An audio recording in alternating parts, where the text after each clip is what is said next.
1975 அதற்கு முன்னதாக 1971 ஆண்டு ஒன்றிய ஆட்சியில் குழப்பம்.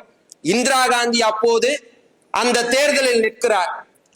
அவர் தன்னுடைய தவறால் அந்த தேர்தலில் வெற்றி பெற்று விட்டார். ஆனால் அவர் செய்தது தவறு.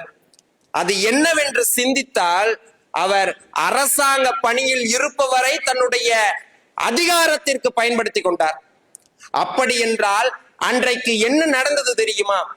1975 ஆண்டு அவசர கால தடை சட்டம் கொண்டு வரப்பட்டது இந்தியாவில். 1975 அப்போது நம்முடைய தமிழகத்தில் முதலமைச்சராக இருப்பவர் முத்துவேல், அதாவது முத்தமிழறிஞர் கலைஞர் அவர்கள். அந்த முத்தமிழறிஞர் கலைஞர் அவர்கள் மட்டுமே ஒன்றிய அரசை எதிர்த்து தீர்மானத்தை நிறைவேற்றியவர்.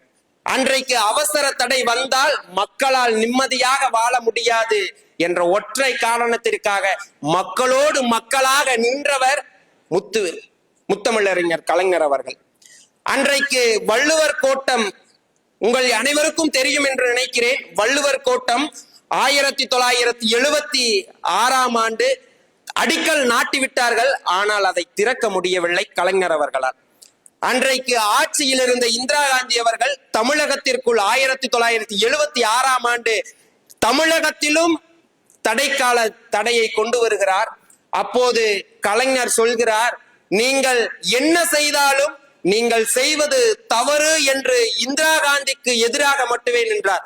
அப்போதுதான் எம்ஜிஆர் அவர்கள் அரசியல் உள்ளே வரக்கூடிய காலம். அதை அவர் பயன்படுத்தி இந்திரா காந்திக்கு சாதகமாக நின்று அப்போது இருந்த தலைமுறையினர் அனைவரும் எதிர்க்கட்சியாக திகழ்ந்தார்கள்.